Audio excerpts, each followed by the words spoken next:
is going on? This is Solar Gray, the cinematic sorcerer, saying hola, how you doing, and all that jazz. And guess what?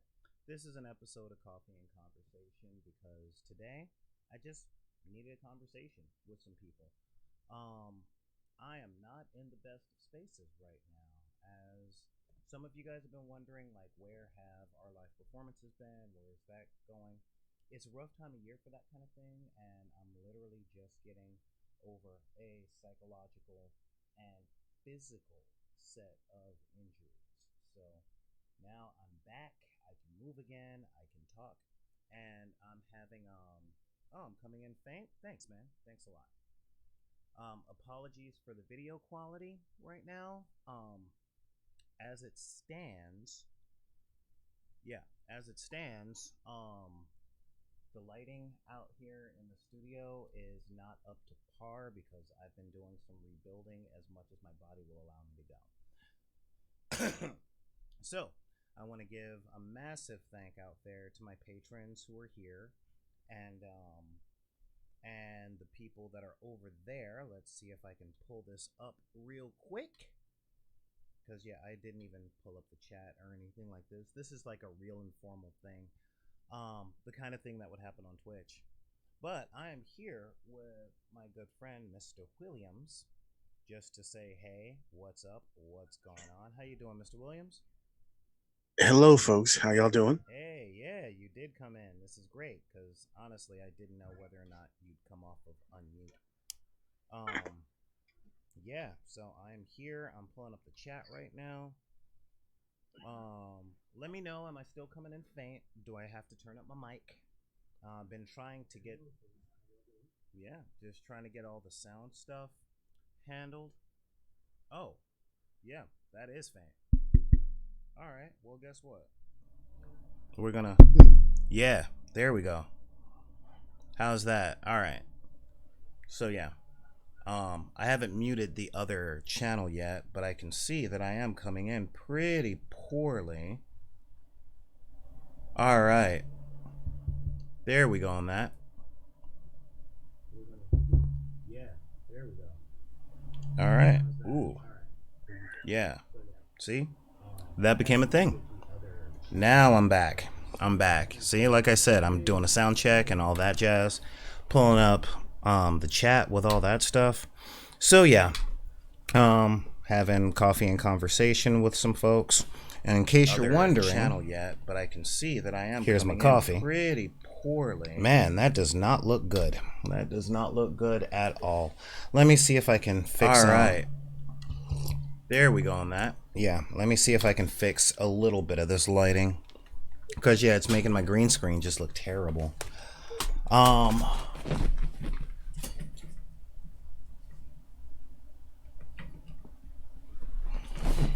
Yeah, maybe that's a little better. So, we'll know in a minute. Anyway, how you doing, Mr. Williams?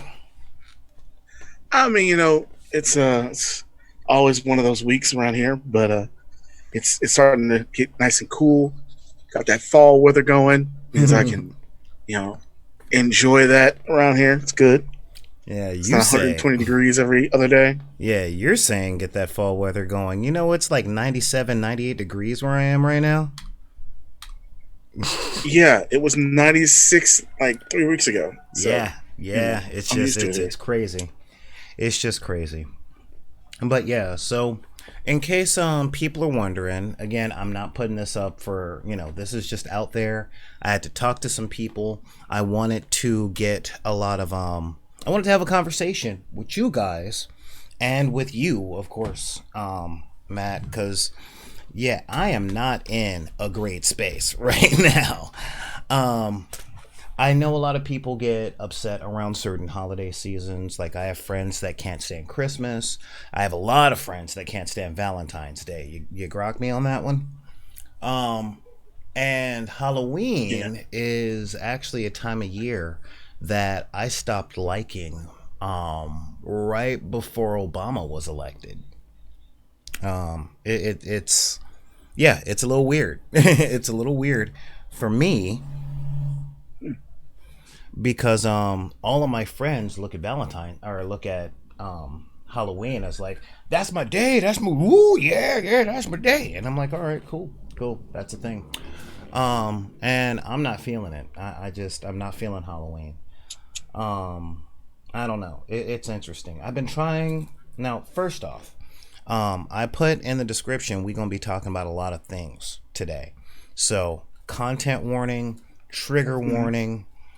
You know, this ain't going to be an easy show, guys. And I should have said, this might not be the show you want to sit your kids down for. Unless you're a parent like I am. That doesn't protect their kids from a lot of dark, you know. Because yeah, right now I'm not in the greatest of space. I'm going now to start off, you know, just to let people know, I thought I had a job going that I was supposed to start yesterday, and it didn't happen. So fiscally, I'm kind of strapped. I'm strapped yesterday. Or I'm kind of strapped until further notice. So that kind of sucks. But even beyond that, even beyond all that, there's a lot of stuff going on in the world, in the 21st century, and in a lot of ways when it comes to interacting with people. Now, as many of you guys out there know, we've been trying to get the merchandise store up and going. But I want to talk to you guys about what that entails. A lot of YouTube sites and a lot of YouTubers and stuff that have t-shirts and coffee mugs and hats and commemorative knives and stuff like that. They have that because they're in a partnership with other companies. And we're under 200 subscribers, so in YouTube terms, that means we don't even exist. Right now, I'm old man yelling at cloud. So getting a partnership with someone, yeah, that ain't gonna happen. That's not on the books until, like, if you guys are thinking about starting a YouTube channel and all that stuff, you don't get that kind of partnership until you're at least 2,000 to 3,000 subscribers, and even then, maybe, you know, people start knocking on your door at 10,000, 100,000, that kind of stuff. And we're a slow grow channel. That's what we are. And with that, much like any other creative endeavors, there's a lot of people that have their inputs as to how we can get bigger, how we can this, how we can that. And living in the 21st century, you end up going through a lot of either unwarranted, unrequested, or unhelpful advice. Okay?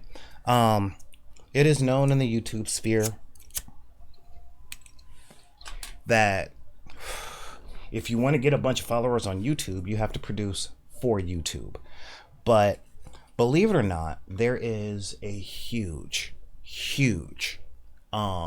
fiscal wall to get into the business, you know, which is why this isn't my business. You know, I'm not trying to be a YouTube star. It would be nice just to get the messages out for gaming and the community center work that we do and all that stuff. But I'm kind of using the platform based on what it was meant for when it came out. Okay. But as far as the merchandise stuff goes, yeah, we need some sort of revenue stream. And Patreon is a huge help. And I want to give a massive shout out to the patrons from Back in the Deck. But instead of begging for more patrons and begging more stuff, since I'm a middle-aged man, I figure, you know what? I will provide a service and a product as well. So we've been working on gaming stuff. And a couple of days ago, in a few gaming groups that I'm in on the wretched hive of scum and villainy known as Facebook,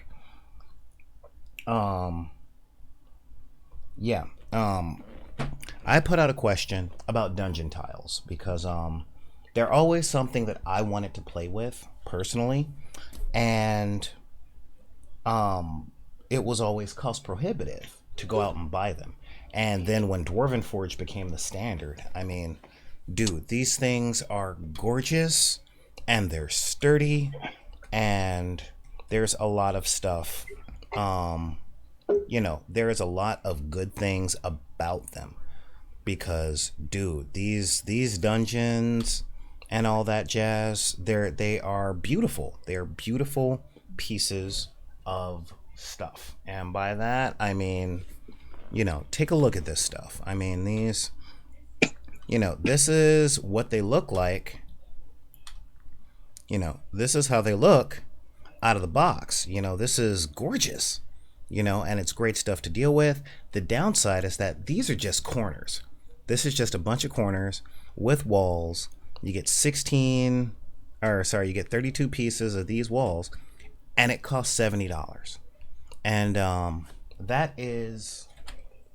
that's cost prohibitive for me when I was growing up, and for a lot of people that I'm trying to get into gaming now. No mom in Compton has $70 to spend on something like Dwarven Forge tiles, knowing that their kids are gonna lose them. I mean, that's just the way that goes. You want to talk disposable income? You don't get that in the hood. You don't get that in the projects. I know you don't get that at the trailer park. And so I've been trying to work on something that's affordable for the people in our fiscal demographic, because I don't believe this old adage of, well, when you have enough money to enjoy yourself, that's when you can enjoy yourself. Until then, those of us that have the money will shut you out or lord over you because we're better people, because we have more money. Although those same better people still complain about being broke all the time. Again, I'm not in a great space right now. I'm more than a little angry about a few things. And I asked the question, what do people think about dungeon tiles? And some people, most of the Californians I know, were like, nah, I just use a mat. I just draw on the mat. I just do all that. I just do this. I notice whenever I put a question out there, we got a lot of people in the internet sphere that think they're funny and try really hard to be. And guess what? You're not. All right. Comedy is the most difficult part of performance, period, out there, 100%. That's just the way it goes. Okay. Comedy is hard. It's very hard to train. It's very hard to get timing. It's very hard to understand what makes a good joke. It's very difficult. And guess what? Chances are most of you ain't funny. I know I'm not very funny, so I don't try and joke. Okay, I see a joke, I pounce on it, and guess what? I don't always stick the landing. No comedian does, and I'm not even good enough to be a comedian. But I put questions out there, I ask in earnest, and in return I get a bunch of jokes. I get a bunch of like S&M jokes. I get a bunch of, and I'm like, look, guys, I'm asking a serious question. This is for my job. And I get people saying, well, you put that out there, you should just, I hate you.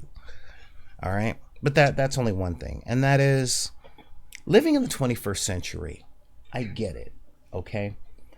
As mad as I am, as angry as I am, do not think for half a moment that I don't understand you.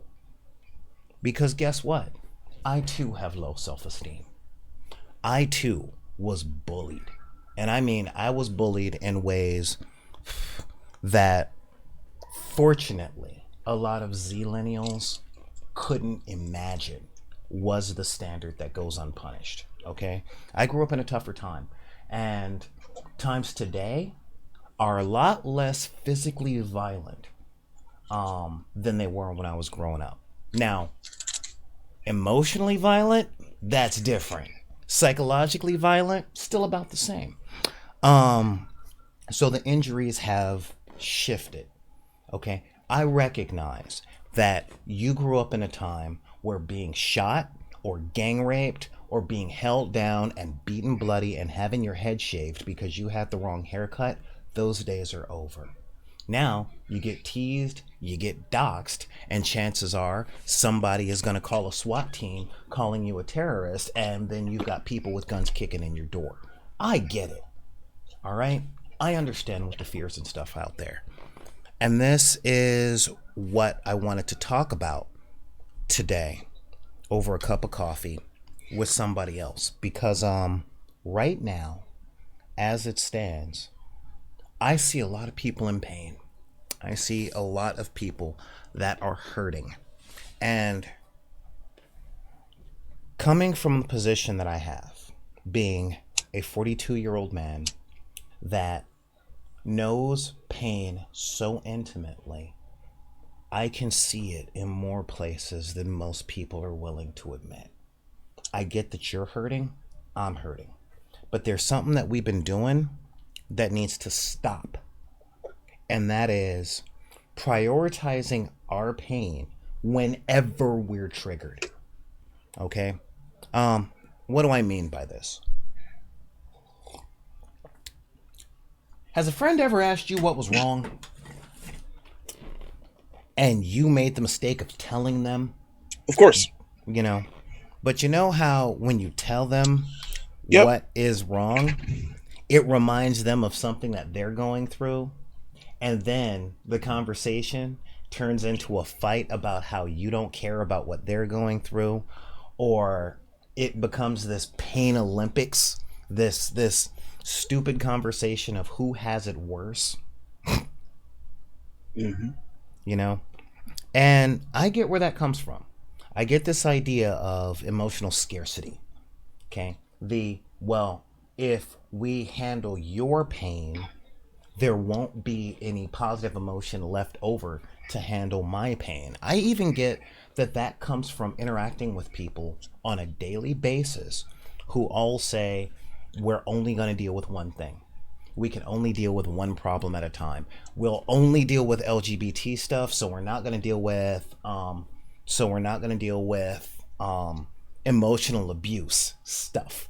You know, it's like, since we live in this society that only takes care of one problem at a time, we only pretend that one problem exists at a time, making it so that everybody that's hurting is killing each other so that their problem gets addressed. And that is tiring, especially coming from an intersectional place of disenfranchisement. Okay, my intersection are black Because it's and a tactic. fiscally disenfranchised. What was that? It's because it's a tactic. It's a tactic to keep people in that cycle of oppression. The easy way to make sure that you don't lose power is to keep the groups that could oppose you arguing with each other over whose problem gets solved first, and not choosing to align with each other, not just on common ground, but on getting all the things accomplished. It's a constant refrain that has been used across time. Yeah, and I definitely get the background of like John Lynch, you know, and that divide and conquer tactic that was used with the slaves. And I see how it resonates. Now, this week, I stumbled across something very interesting. And the interesting thing that I stumbled across was something that I think you would appreciate, Matt. Let me see if I can remember the name of the Mm-hmm. doctor, because there were two doctors. And what the subject was, are you ready for this? Post-traumatic slavery disorder. And these are two PhDs that literally look at a social, or I guess you can say a systemic sense of post-traumatic stress disorder based on adaptive behaviors that slaves had to incorporate to survive in that environment, whose reflections have come screaming today. And those reflections are some of the things that regular people tend to use to not have the conversation about disenfranchisement, reparations, things like that. Okay. It's the idea of like collective widespread trauma being passed down almost genetically because of the reverberations through just everyday actions. If you're constantly afraid of doing anything, then Yes. that's going to get passed to your children even in a nurturing fashion, so that you can keep them from making any possible mistake you have, and any reprisals, any outlier incidents that occurred, even when they stop being commonplace, become reinforcement of that for those children. And they, of course, keep teaching the next generation the same way. Right. It's how you end up with people still reacting as if Jim Crow is in place in the 90s and 2000s and now, despite there not really being the same kind of issue as there used to be. Yeah, exactly. This is from Dr. Joy DeGruy. That's Okay. Degury. And again, she came up on an AJ thing on my Facebook feed, and she was talking about how one of the a lot of the habits that we have go all the way back to the plantation. Okay, and she brought up you're at a school in the 21st century, right? And there's a white family and a black family. Okay, family being mom and kids. Mm-hmm. Okay, and you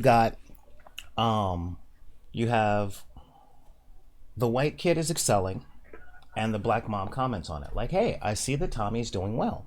And then the white mom goes, "Oh yes, we're so proud of him. He's in the science club, he's in the space club, he's into this, he's into that, he's into this, he's into that." Right? And then the white parent notice that Shaun, the black kid, is excelling. And it's like, well, Shaun is doing great too. Tommy is always telling me how Shaun is the first one with his hands up and all that stuff. And immediately, like spontaneously, the black mom goes, "Oh man, that boy works my nerves. He's disobedient. He don't listen. He does all this stuff.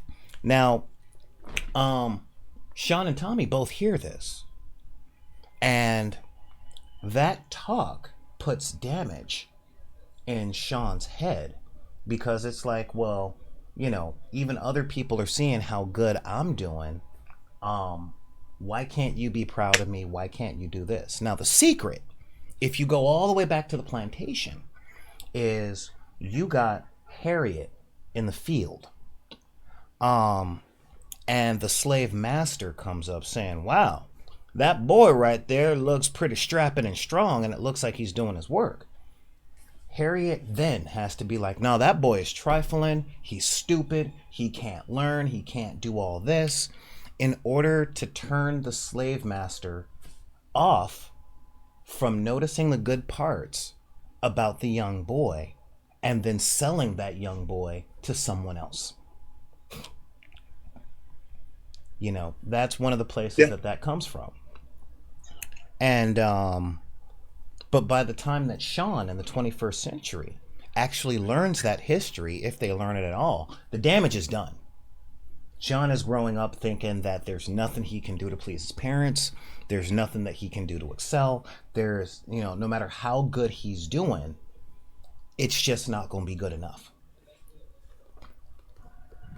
And that's just a piece of the trauma. That's just a little piece of the trauma that has come down from them days in the slavery, And again, there was more and more adaptive behavior with Jim Crow and the 13th Amendment and Southern Reconstruction and the Civil Rights Movement and the post-Civil Rights Movement, down to the drug wars and all that stuff. Those things compound to make what's called a complex. This is what complex post-traumatic stress disorder is. Gotta quick give a shout out to, hey, what's going on, Ganja? Ganja and Daryl are actually holding it down in Peace City, and I appreciate that hard. So that's a thing.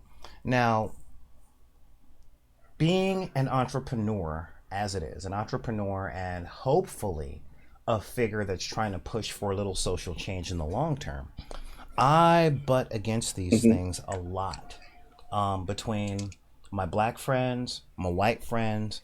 Matter of fact, I tend to find solace in the Latino community, currently, which I find a lot of people do. A lot of people tend to find solace in the Latino community when they don't fit in with theirs, because I don't know. All I gotta say is Simone or something. Which I wish I could say Shamon, but it's the 21st century and something happened. Anyway, You see what I mean? I tried to go for the joke there, didn't land. Moving on. So, I like that. You're making Michael Jackson references. I like that. That works for me.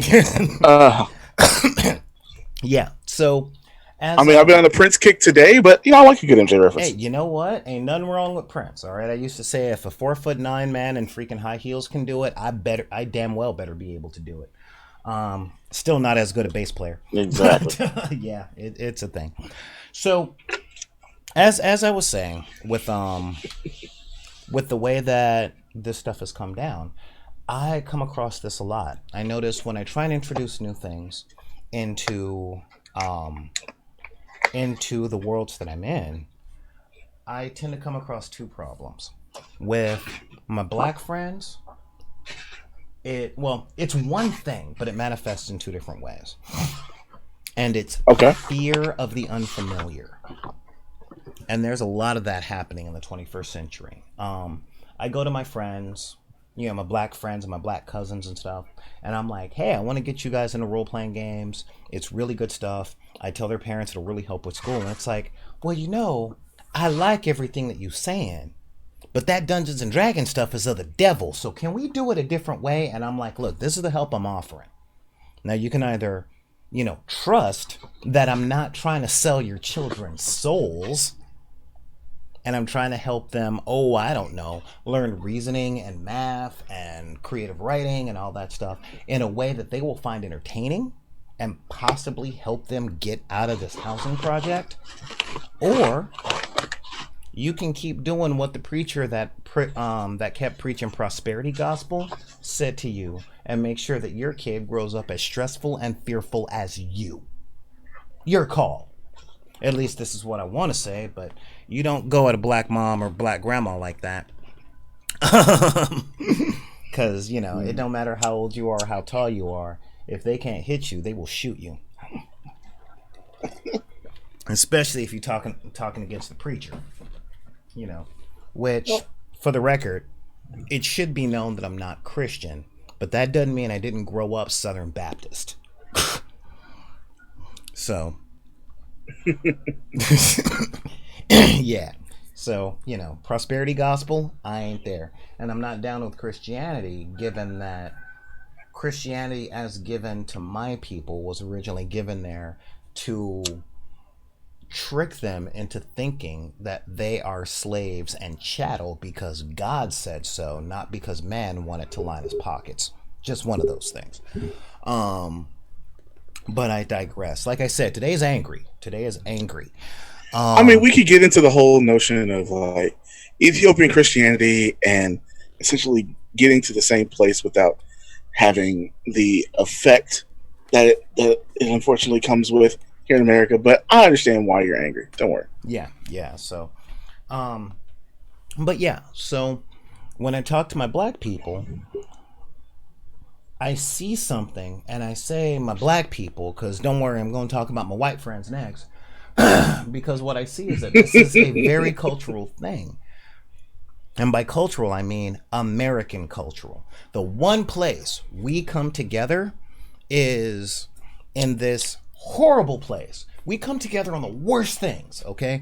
And that thing right now is, I want stuff to be better, but I don't want to have to do anything different to get it that way. And I'm so mad about that, I spend a lot of time studying. Even when I'm sick and injured, the mind is always going. And one of the things I've been studying is I've been studying my opposition.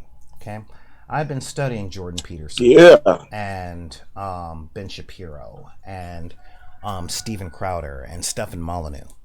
And what I have learned is right now in Washington, on the internet, and a lot of other places, we have a lot of powerful, scared children. And I'm not saying children in the way that I like, okay? Because again, we all know I love kids.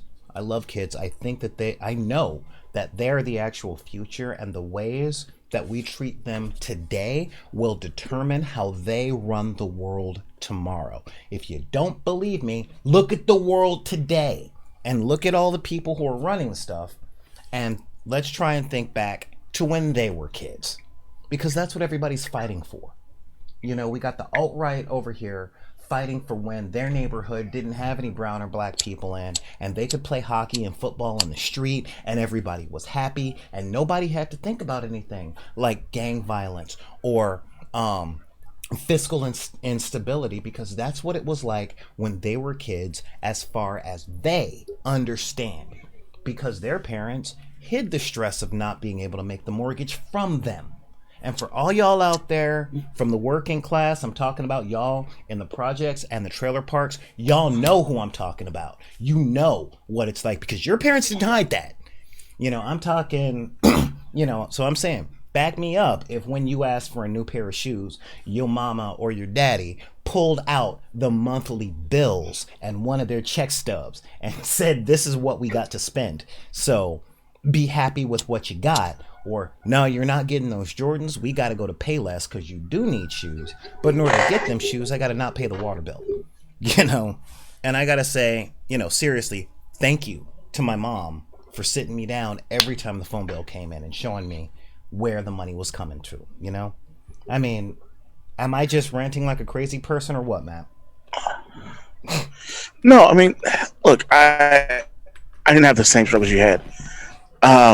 What I did have, though, were two parents who, and I think part of it's because of, you know, me being adopted makes a lot of things unable to be hidden from me.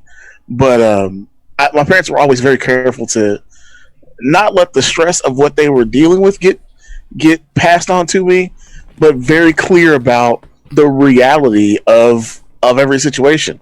It's like, you can't have whatever you want whenever you want it. You've got to do things to get what you want, because we are not rich people. And you know, it was more to the front when after my father died, obviously, because we went from having those two incomes to just having my mother's.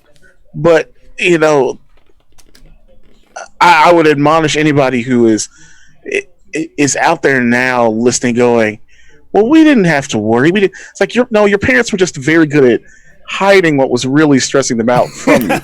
And as you become an adult, you should now understand how difficult that is to hide from your own friends forgetting your kids. I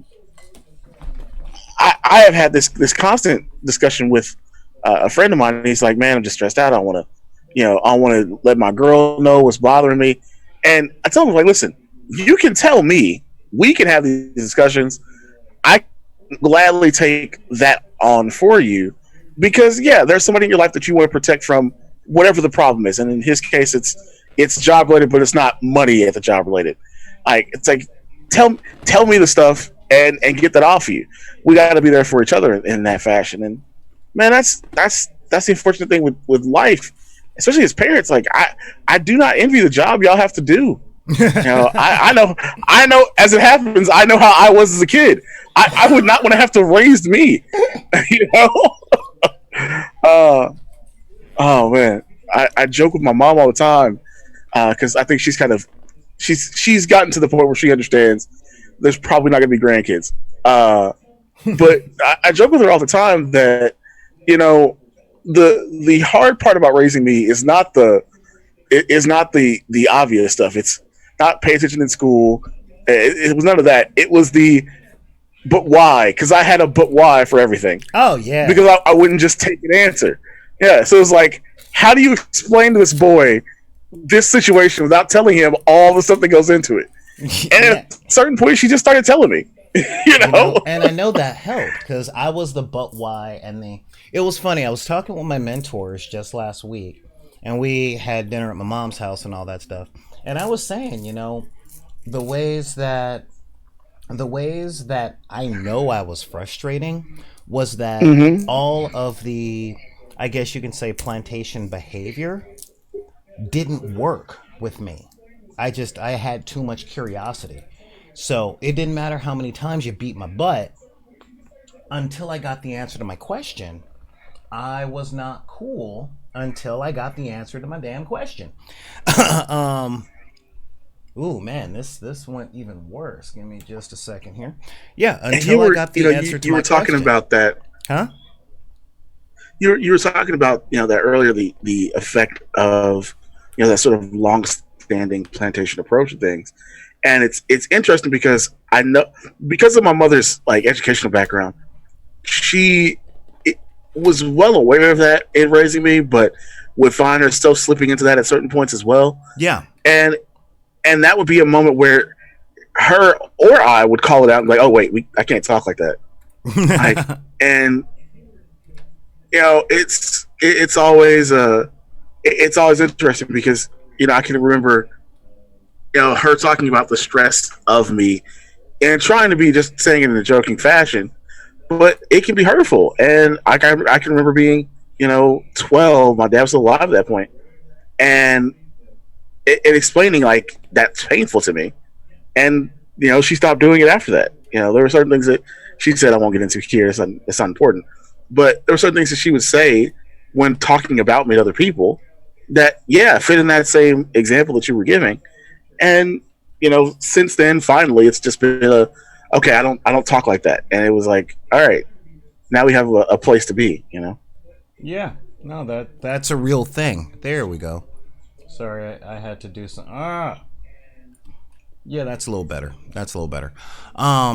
So yeah, as I the more that I keep going, that's better. Yeah, the more that I keep going, the more I get angry about a couple of things, Now, this morning,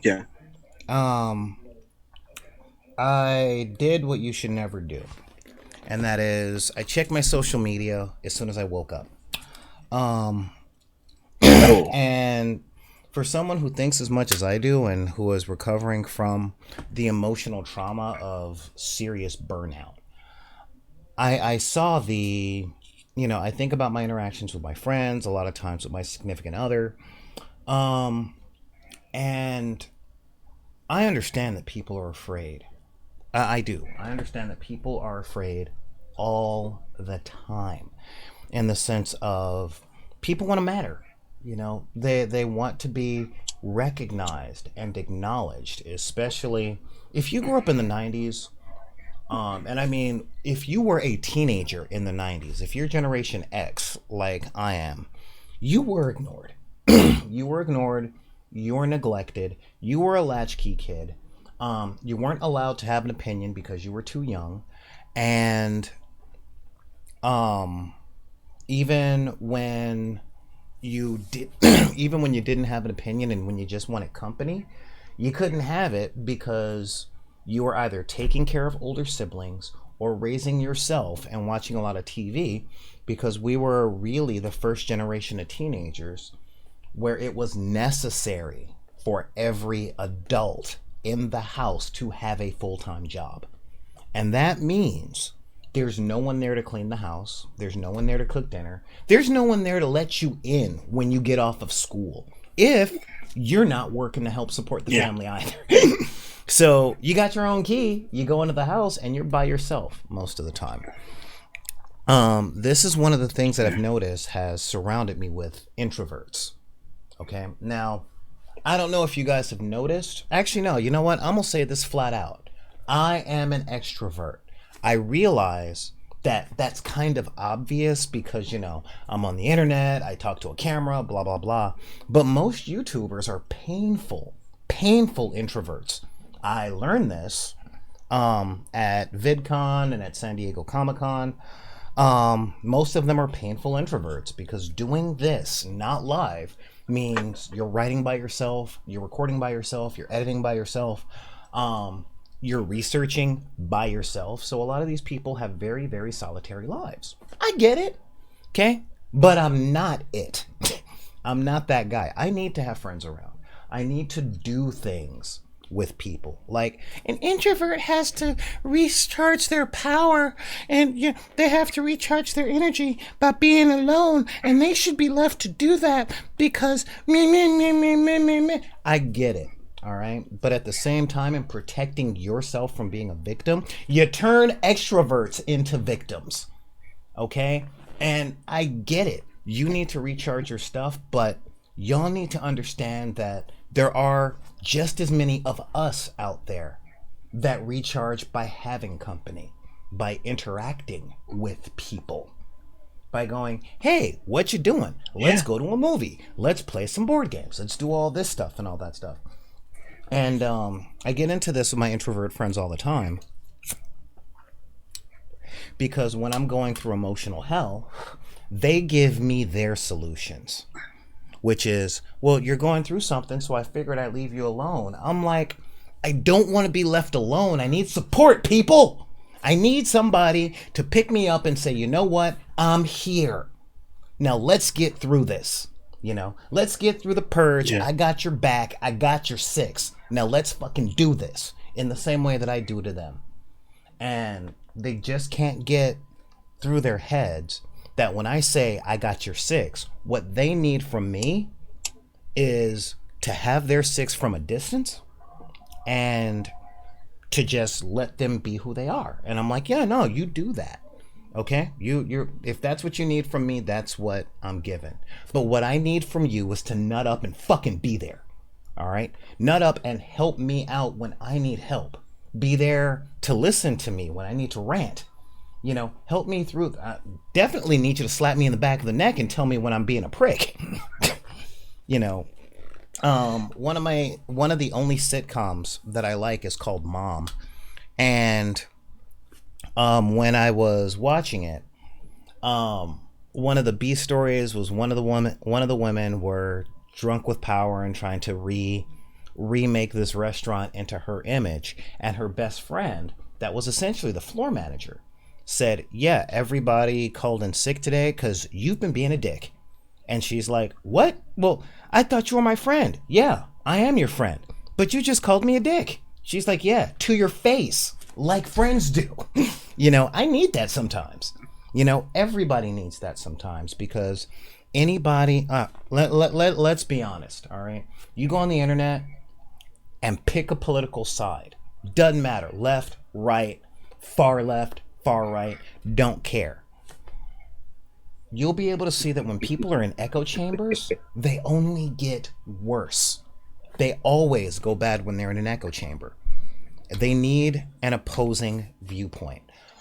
They need somebody to come out and say, I think you're wrong about this. Take a look over here. Someone reasonable who disagrees with them. Oh yeah, please go. Please go on, Mr. Williams. Go. Yeah, seriously. You were saying? Internet's acting a little funky. The connection's going crappy again. Yeah, it's telling me that the thing is unstable. But I'm gonna do a quick refresh. Such predicaments we forge ahead. But yeah, so seriously, and I spend a lot of time in solitary confinement because my introvert friends all go into hermit mode, and I don't have that many extrovert friends.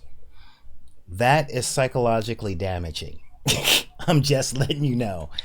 And a decent amount of gamers are like that too.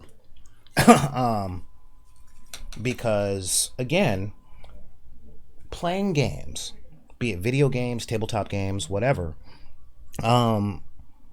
tends to be a solitary thing. Now we might fool ourselves into thinking, well, I'm in chat rooms and all that stuff. Yeah, it's still solitary because you have the choice to disappear and not face any consequences.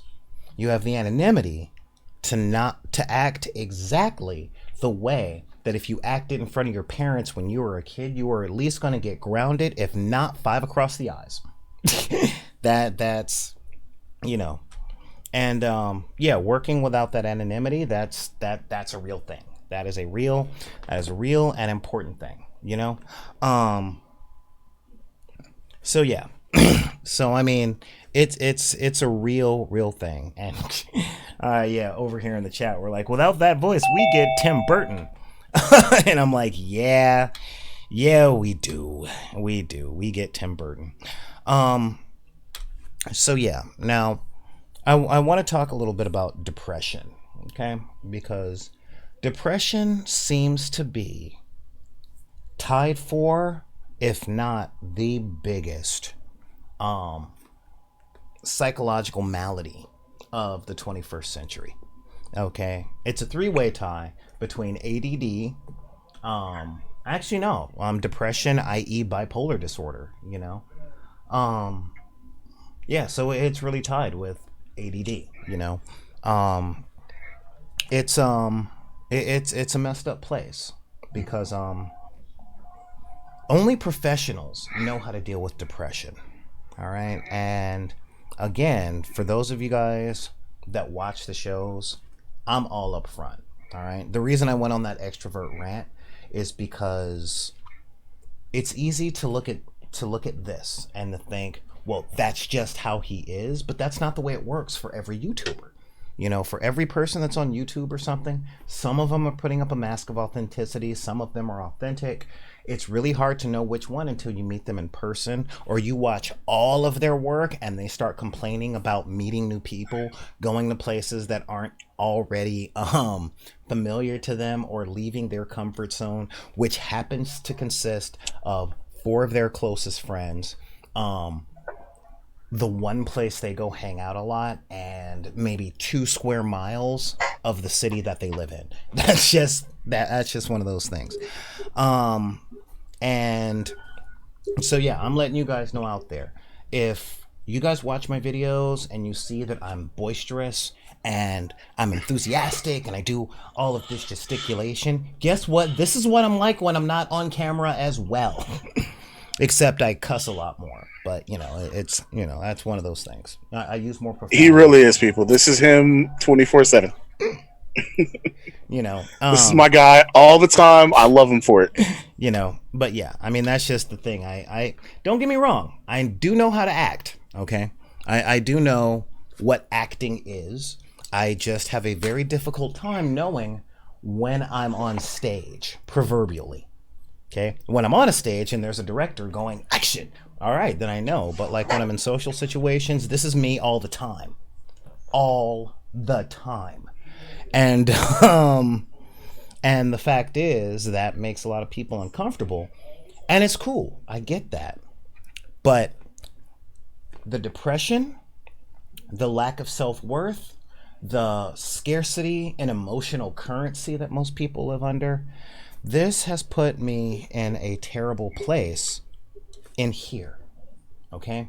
My Facebook feed is full of depressed people, especially men, like going, I deal with depression by going to the gym and getting stronger and working through this. And again, a lot of people using,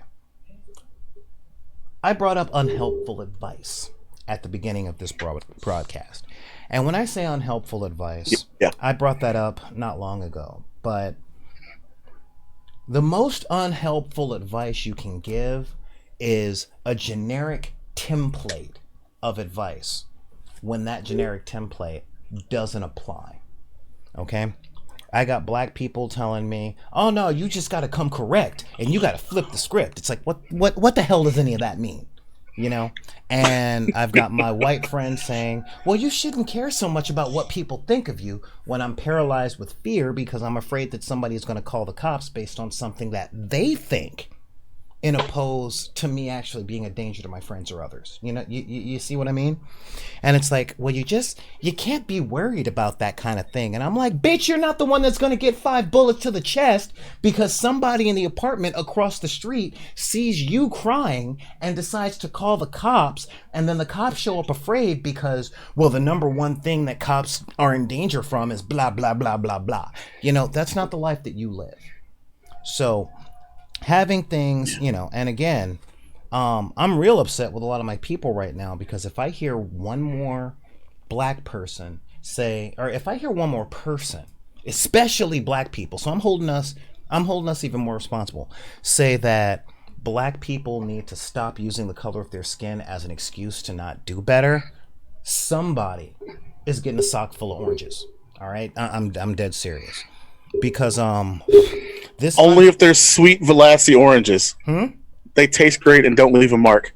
So only if it's a sack of sweet Velasquez oranges. They taste great and don't leave a mark. Yeah, I mean, seriously, because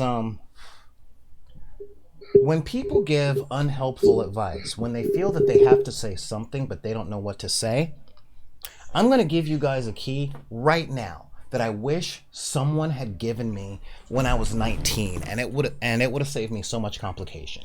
Okay, ready? Pull up your keyboard. Pull up your keyboard. Get a piece of paper. Write this down. If you don't know what to say, and you tell the person that has come to you for counsel, I don't know what to say to that, but I want to help you find out. That is way more useful than just giving them some sort of generic response. Okay, because you know why generic responses elicit such a negative reaction these days? Your job. Okay, every time you go to work, every time you go to court, every time you go to the DMV, if you are trying to tell them anything that's wrong, you go to McDonald's and you tell them something that's wrong, what do? That's right. They give you some sort of boilerplate response that means get out of here. I don't want to think. I mean, am I wrong, Matt? No, that's usually how it works. Mm-hmm. People want to get rid of any potential for discomfort in the fastest way possible, and thus platitudes become the easy way to do that because it doesn't require them to think. It's a rote response.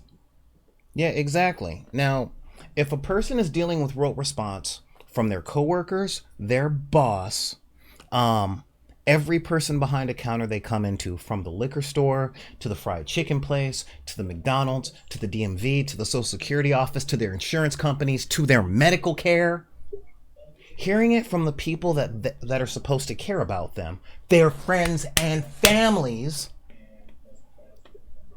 is a special kind of injury, because it substantiates what the depression is telling them, which is no one gives a damn about you, including your family, including your chosen family, in that Vin Diesel kind of way. So when you give generic platitudes like, well, you just got to pick yourself up and keep going, what that actually communicates is, I am not giving any serious thought to how you're feeling and what you're going through. So this is what I'm going to say to end this conversation, because though you are in pain, me watching you in pain hurts me, and I'm not having that. And this is what people do when they're triggered and they gotta go, What's up, Matt? But at the same time, if something happens to you, suddenly they're all there because now they've had a catalyst that forces their rote responses to turn into, quote, emotional responses.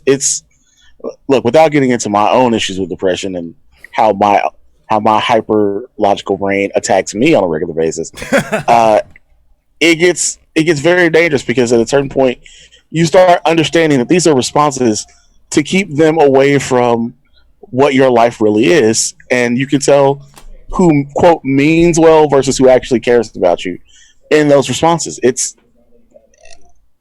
I hate that I've had to cut some people off in my life, even here in the last couple of years, but that's all they were. They were people who mean well, but didn't really care about me. Yeah.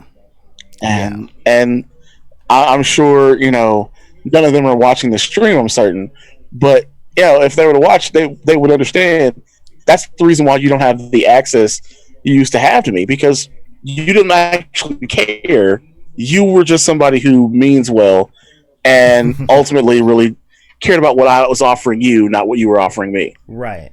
That's exactly the whole thing. And so when dealing, I'm not going to tell people how to deal with your own depression, okay? Because of the plethora of degrees I have, psychology, social work, not in my purview, okay? What I can say is that the stuff I do to deal with my depression, especially since I'm left in isolation, is I look for help on the internet. I look up motivational speeches and stuff like that, but I don't take it as gospel, okay? I look for tools wherever I can get them Not necessarily the answer to my specific question, but think about it like if you are on a sinking ship and the room that you're in is filled up with water, you're not going to say, I need to find the doorknob. You're going to take anything that'll open the door. Okay. Sometimes that anything can be harmful, so you have to look out for that. But any tool to fix the problem is a tool to fix the problem. You know, I don't get caught up in having things. I don't get caught up in trying to fix things my way. I don't do that. I just want the stuff fixed. I don't care how it ends up getting fixed, as long as the fix today don't lead to a bigger break tomorrow. That's just where I'm at. But I can tell you how to help your friends when they're going through stuff, because I can tell you what I do and what works 90% of the time. All right. The first thing is to listen. It doesn't matter how uncomfortable it makes you. Just hear them out. Let them speak. Don't cut them off. Don't try and share your own experiences to identify with them, especially when it comes to friends that are traumatized. Because I'm sorry to tell you guys, if you look at the news or look at YouTube or just look around, most things are weaponized these days. They're weaponized in order to silence any squeaky wheel. And if you look at the debate patterns of the right, they've already thought about what you want to say, and they're going to use that to shut you up. Because people who don't care, people who don't have conversations in good faith, they're not there to help you. They're there to make you look bad and to make them feel better about themselves. And to that, I say those people can rot in their own lives as far as I'm concerned. Okay? And most of the deckers out there, we're friends with each other, and we're friends with people that are like us, in the sense of us talking to our friends triggers our friends about their experiences. Okay? So I'm saying this to everybody. When you are there to listen, listen. Sit with your discomfort, okay? But hear them out. If you don't know how to fix it, let them know that you don't know how to fix it. But listen. You know, if they're upset about unjust actions, then act justly. If they're upset at things that you feel that you don't have any control over, talk to them earnestly. They might let you know what power they see you have and that you can exercise. But when you're dealing with your friends that are in bad places, it's not about you looking cool. It's not about you being the one to fix it so that you feel like a hero. It's not about you. It's about them. So listen, you know. If you have a solution to offer, offer a solution. And if you don't have a solution to offer, I'm going to give you the two most magical phrases, okay? Two most magical phrases that you can say to your friend in pain that will actually not add to their pain. Ready? Spell number 1. I hear what you're saying. I don't know what we can do to fix it, but I'm here if you need something. And second, how can I help? Now, these things sound simple, but no magic spell works unless the intent behind it is real. That's why casting spells to kill people is so terrible. Because deep down in your heart, you have to believe that that person needs to be dead. So when you're casting these spells, the I'm here for you, but I don't know what to do spell, you have to really be there for them. And if you're not, if you can't, I just can't, I don't have it in me right now to deal with all that, then say that at the beginning. It's that simple. And if you think that you might run out halfway through, then think about whether or not you might not have the energy to go all the way through it. Because, and this one is primarily for the adult deckers out there. You're adults. And part of being adult is to think your actions through much further than a child is capable of thinking their way through. You should know better. If for no other reason, you've suffered more consequences for not, because you've had more time here. And for the kid deckers out there, if you guys are listening to this, and if your parents aren't mad about my language, practice this now. Practice this now. This is how to be a better friend, a better person in a relationship, a better coworker. Just listen and be honest. If you don't know what to do, ask, how can I help? Fun story. At my last job, close to the end of the run, and it was a matter of stamina. I was not at a half tank.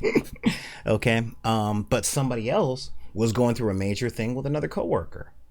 And I'm like, ooh, looks like you're going through something. How can I help? And her face lit up like Disneyland at like 9 o'clock. Y'all know what I'm talking about. And she said, and I quote, "The fact that you asked that question helps so much, because everyone in pain needs help." Sorry, the fact that you asked that question helps so much, end quote. I hate the phrase so much. I'm just letting you know right now. It's like so much that, so much that, like just so much, but the fact, one of the things that I know is that nobody wants to suffer alone. A lot of people say misery loves company, and that's why they don't get involved, because they don't want to be dragged down. And it's like, you know what? Misery loves company because company can help them up. And helping up someone does not necessarily pull you down. Stop thinking like a damn capitalist. Okay? It's not a zero-sum game. It's not they're up, you're down. And then if you go up, you got to push them down. No! That ain't the way that things work on the scale that we're talking. Okay? That's not the way it works with people. Because you know what happens when you get one person who's moderately happy to help someone else not be miserable? They both end up feeling better at the end. It's funny. It's weird. It's also magic. And this is everyday magic that everybody needs to do, just like kitchen magic, i.e. learning how to cook. All right? So yeah, I mean, it really is that kind of thing. And understand this, whatever you do to help people, it's not going to be a silver bullet. Okay, let 1980s and 90s sitcoms go. Leave them out of your head. Life ain't Full House. Okay, you can't get that little conversation. You cannot wrap up somebody's. Yeah, you can't wrap up somebody's depression in an hour-long segment. That's not how that works. Oh, yeah. Sorry, guys. You're talking a very special episode. The episode's never over. Yeah, I'm saying the episode's not over. Well, no, the show it doesn't runs end forever. The show runs for the duration of your life, but every incident is an episode. But at the end of the episode, you don't get that piano music going, well, you see, Michelle, sometimes people are just different. They come from a different place, but that doesn't make them worse off than you. That just means that they look at things from a different place. Okay, you got it, dude. That ain't life. That ain't life.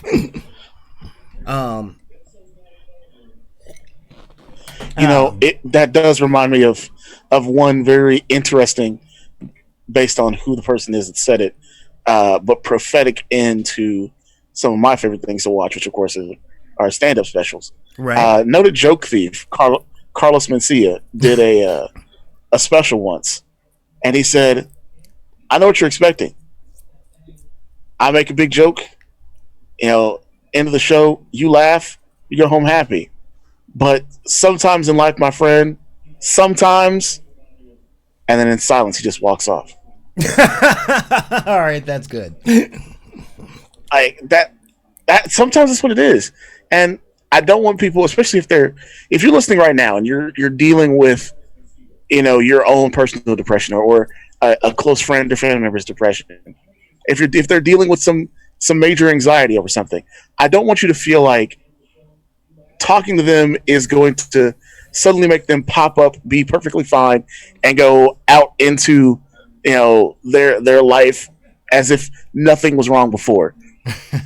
It is a constant struggle. It's something that I often say I fight daily. But knowing for a moment that somebody else cares, not as just placating them, not as just giving an empty promise of wanting to listen, but actually cares, makes a huge difference in moments you cannot fathom, even as you're hearing it. They may be taking it in as if they can't listen to what you're saying, but what that will do to them over the next hour, the next day, is so much bigger than I can quantify right now for you, because I'm not in the place I am when I'm in a dark moment. And I mean it, and that will, like, there's something just to be said for that. Just be there. I know it seems odd, but be there. That will make a huge difference. Like, Solar was talking to you guys about, he's an extrovert. He needs people around. He needs people to keep him active and doing things. I am not really either an introvert or extrovert. There are times where I just need you to leave me the hell alone, because I just need you to leave me the hell alone. It's not got anything to do with my depression. I just sometimes don't want to talk to human beings. But there are other times where I need activity. I need to get into a conversation. I need to go have a drink somewhere. I need to go see a movie. I need to go just stand at a bar and talk to somebody. And that's how I get that human interaction, that recharge that he was talking about. And you've just got to know your friends and family enough to know what their thing is. You'll make all the difference. Exactly, man. Exactly. And I'm glad that you put that out there, and I'm glad that you're backing me up. I'm just, yeah. Of course. But yeah. I mean, it's it's definitely like, when dealing with depression or bipolar disorder in the 21st century, I know what we got used to, because I'm an adult and I've watched two generations become adult and young adult. Okay, I'm talking about millennials and I'm talking about Zillennials. Being Generation X, I've watched y'all and I've watched the boomers. Okay, and one thing about my generation that y'all really need to internalize is we saw everything. Everything. This is why I back so many people, because, sorry to tell you, I don't expect a lot out of millennials or Zillennials, because millennials are now finally hitting middle-aged, but they hit middle-aged without the tools to deal with stress. And Zillennials are afraid that if you're a Zillennial right now, you're growing up with that same hopelessness that the fiscally disenfranchised of Generation X grew up with. I'll tell you, I didn't think I was going to live to be 25 years old, because I was having this conversation with my girlfriend. Maybe 9 people out of every classroom from when I was in the 2nd grade are still alive. Most of my elementary school class is dead. They were killed by gangs and by cops and by drugs and by prison. So growing up where I grew up, we didn't think we were going to make it till 25.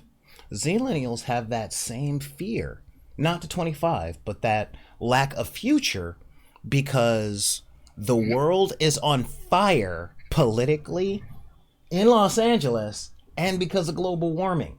So, they're in constant debt. They don't think they're actually ever going to own a house, which, facts, they want to get out of their parents' house. Back me up on this ganja.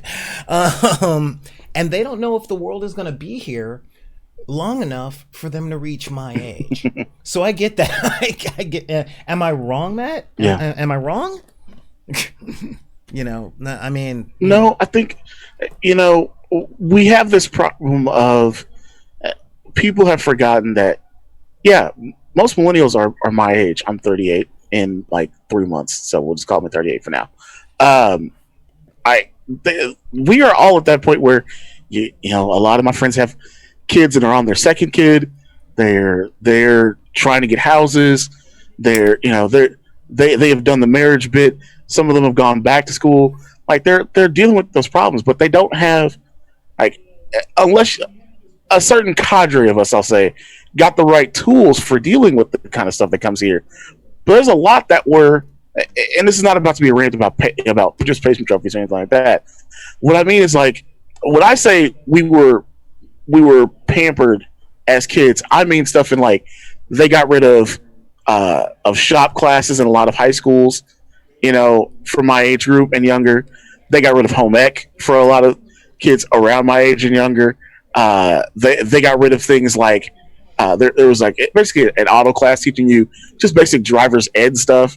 Like there are things about life that you had to learn as a millennial in your 20s, making mistakes that we had already gotten solutions for in generations before us, but that weren't passed on. And I understand that you guys have rage about it, but stop letting the generations below you go through the same thing with the same problems. That's why I'm. I don't know how to say that right without getting into the me that shows up on my show. We'll leave him to the side for a while. But that's one of the difficulties of getting to this place we're in now, because you have all grown up with Adderall and Ritalin.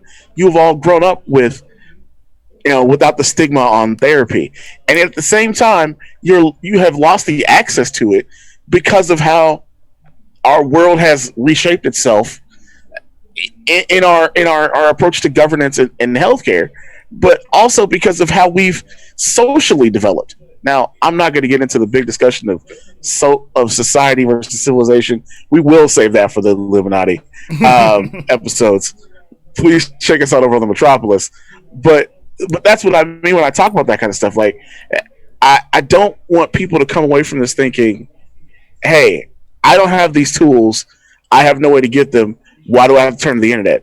I want you to come away from this understanding that there are people around you that can help you with these tools. And the internet is a resource, but don't think of it as the only resource.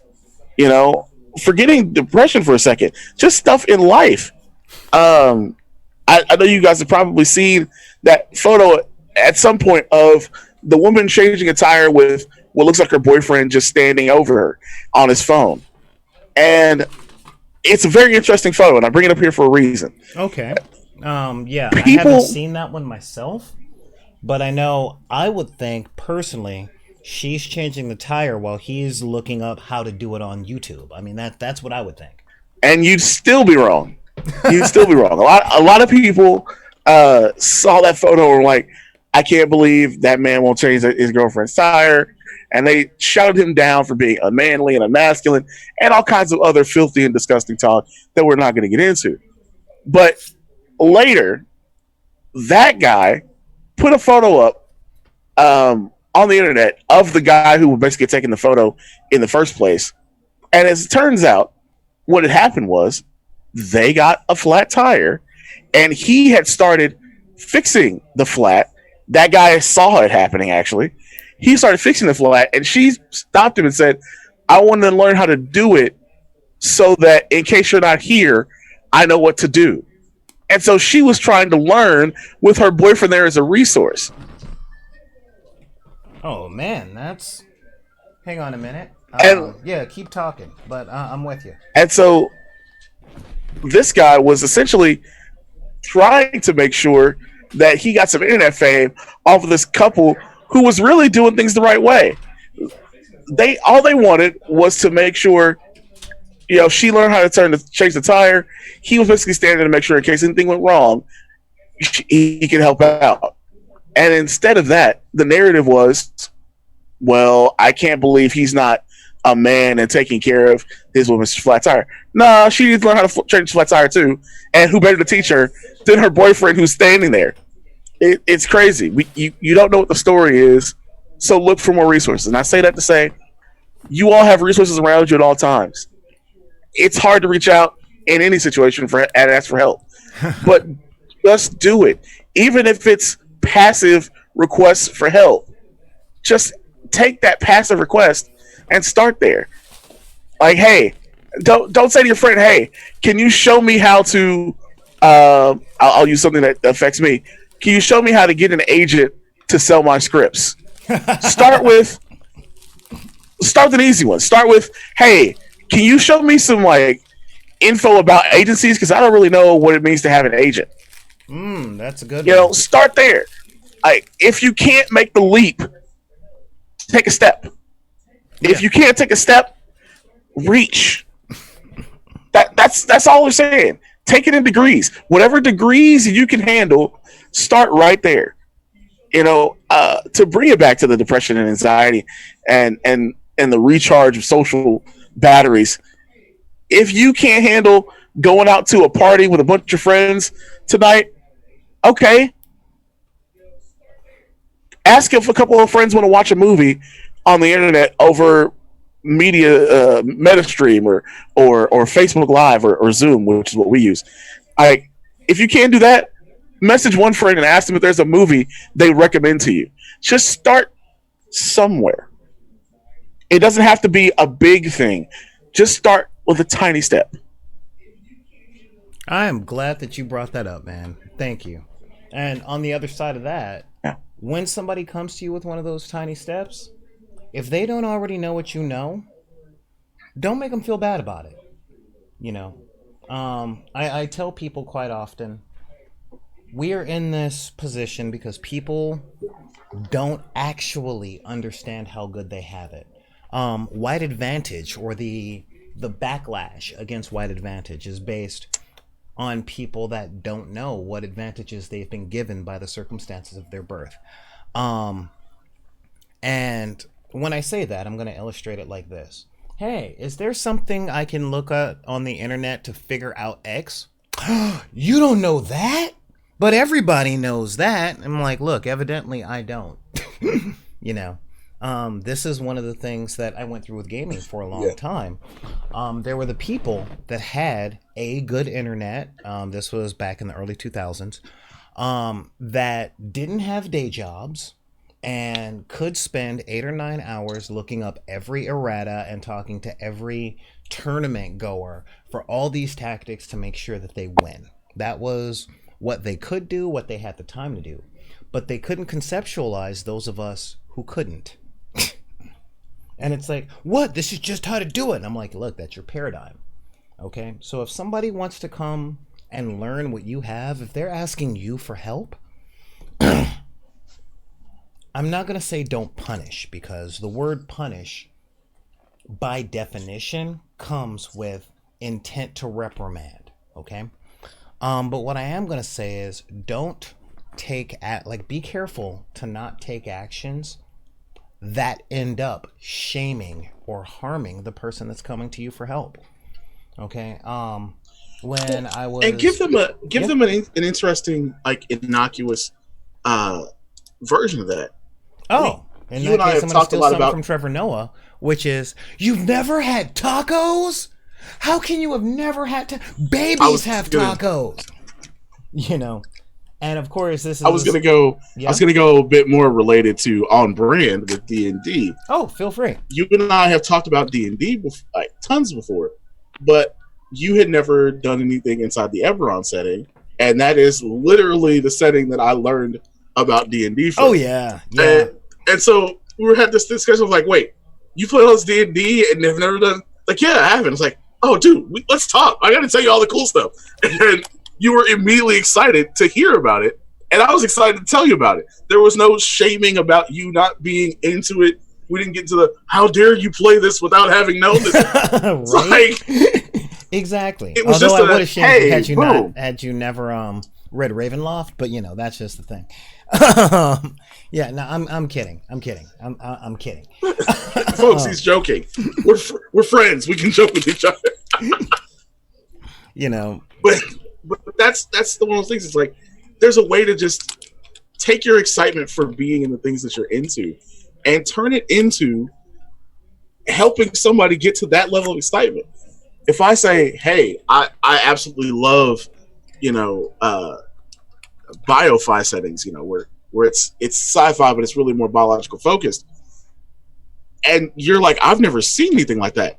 I'm not gonna go, you've never seen it? I'm like, yo, I have a treat.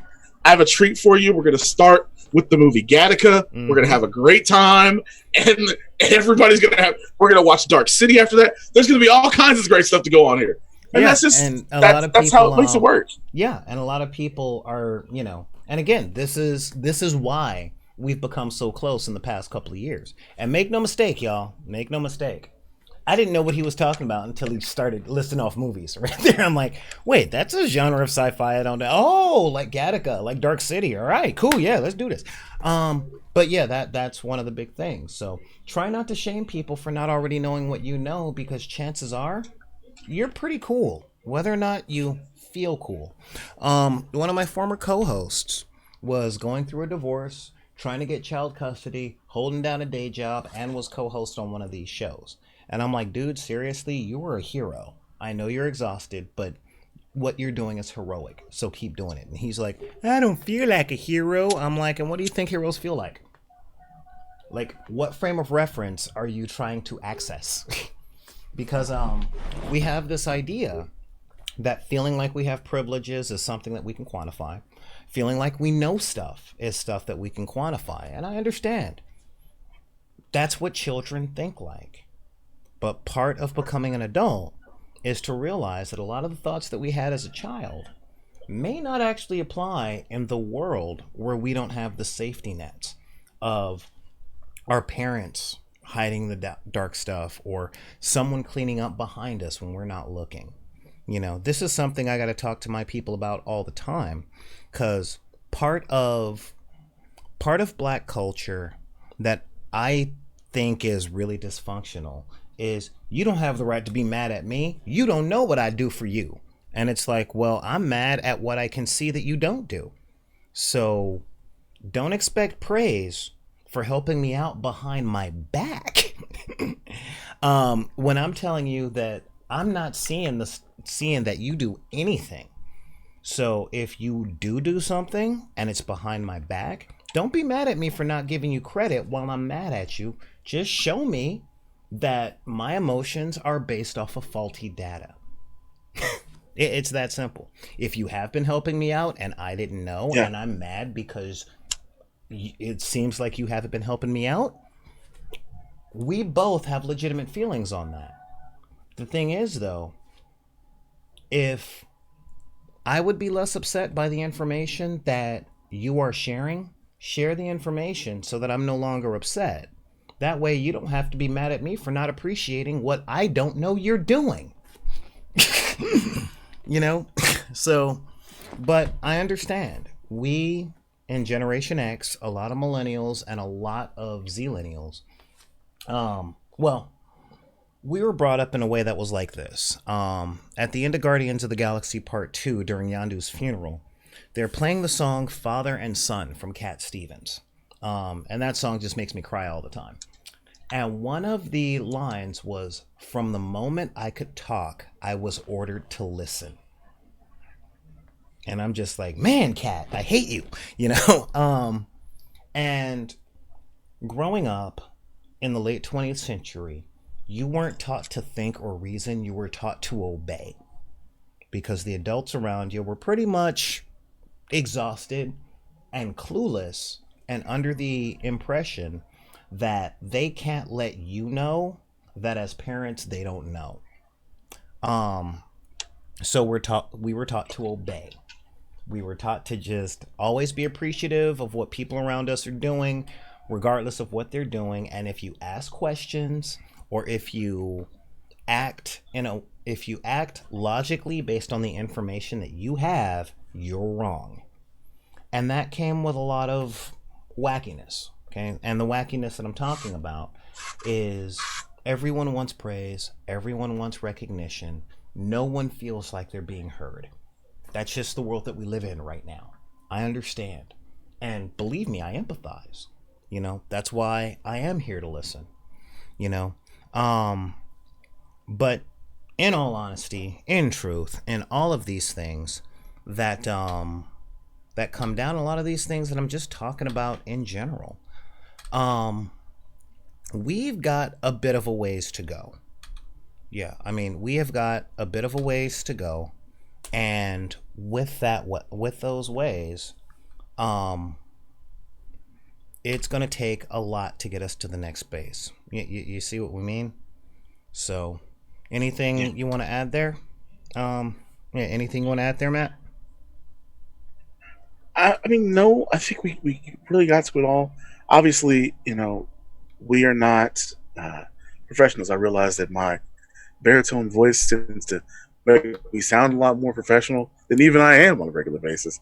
But please, we're all silky. If you are going through something, if you're going through something, don't just reach out to your friends. Reach out to actual help as well. In a manner you said, like I said, if you can't jump, take a step. If you can't take a step, reach out. But other than that, no, man. I mean, there are so many things to unlearn for a lot of you going into, like I said, the same age that I am in now, that you didn't think you had to unlearn that too. Yeah, you got to unlearn that too. There are a lot of things to now learn for the first time. A world that's ever changing at a very interesting pace. I won't say fast or slow, but an interesting pace. You have more power over this than you realize, and I want you to take in your own power and use it for your benefit. I know that sounds selfish, but the reality is it makes the world around you better to take some of that power back to yourself and make your life more like you need it to be. That's the only thing I'll really add, man. I think folks are smart, and they don't need me to handhold them to the solutions, because they know the solutions are for them personally. Oh, man. Well, I want to thank you for showing up today, man. I really do. Hey, of course, man. Let's see what the chat has to say. Yeah, we got as difficult as it is to get a hold of my actual siblings. It's always good to know that when I need to, I reach out to you, and you're always there for me. I like to make sure I'm there for you when you need me. Well, hey, man, if we're not there for each other, then what the hell are we doing here? I mean, it's a real thing. But with that, I definitely got to say, with you guys out there as well, I'm not going to promise that I'm this great person or anything like that. But you know what? We're Deckers, and I put this stuff together for a real reason, So I will tell you what, if you guys like what we have to say or need to talk to us, that's cool. Just pull up a keyboard and tell me what's going on at backinthedeck@gmail.com. That's backinthedek@gmail.com. Thank you guys for showing up today. You're on the YouTube thing. Like, subscribe, share, bring your friends. Once we hit 1,000 subscribers, then we can do more live stuff on the road from all of our personal cell phone devices, which is awesome. Hit us up on the social media and all that jazz. Twitter, Instagram, Facebook. Join Deckers on the group. Hit us up on SoundCloud. I told you I didn't plan on doing the show today, and I'm going through a serious mental thing and stuff. But if you guys like this stuff, then head on over to our SoundCloud. That literally is soundcloud.com/bid_p. Download some MP3s, listen to them when you don't listen to them, all that jazz. You can also hit us up over at, if you're really concerned about helping us out, I'm cool with that. I really appreciate that you do. Just head on over to Patreon. Sign up, get access to our stuff. $1 a month is cool. If you can't afford $1 a month, cool, that's fine. We get that. That's what the SoundCloud is for. If you can afford $5 or $10 a month, boy, do we appreciate that. It helps us keep the internet on and all that jazz. Anyway, yeah, I know the chat is just sitting up going, hey, you know what? This is rather germane. This is quite germane to that last rant. So that's what I'm guessing that Vixen over there is saying. You know, I thought he was going to be yelling and cussing more. It's a thing. But with that, I'm going to say, yeah, I want to say thank you, Matt, for showing up. You were talking about your thing, right? You were talking about the Illuminati podcast there. Oh, yes. So, of course, I am the Rufus Wonder, not a Rufus Wonder, over on the Illuminati podcast. You can find us on the Metropolis Collective over on Facebook. Of course, here as well on YouTube. Coming soon to Anchor, which means we'll be out to SoundCloud, Apple Podcasts, as well as, of course, the Google Play Podcast Store and some other outlets as well. We've got a big event coming up in Vegas that please, all of you Deck Mob members, all you NP City folks, beg this man and demand that he comes out with us to Las Vegas to do some cool live content with the rest of the Metropolis. We are pleading to do some gaming with about 4 or 5 of us live from Las Vegas. So hopefully we can make that happen coming up soon in February. And you can come out too. We'll be there February 14th to the 16th in beautiful Las Vegas, Nevada. So that's all shameless plugs I have. All right, and I want to thank you guys. Sorry, Chasen. I know you just showed up and all that jazz, but we are getting out of here. Again, you can hit us up over at backinthedeck@gmail.com. Just look at the thing and do a freeze frame on this. You'll be able to get all that jazz here. Hey, look at all that. But remember, if anybody tells you guys that you can't like what you like because of the circumstances of your birth, be it race, religion, creed, gender identity, sexual orientation, your disability, or your budget, you just tell them that we said to take those cards and put them back in the deck. This is Solar Gray, the Cinematic Sorcerer, saying thank you guys for showing up, and we will see you guys next time with another set of coffee and conversation. Bye-bye.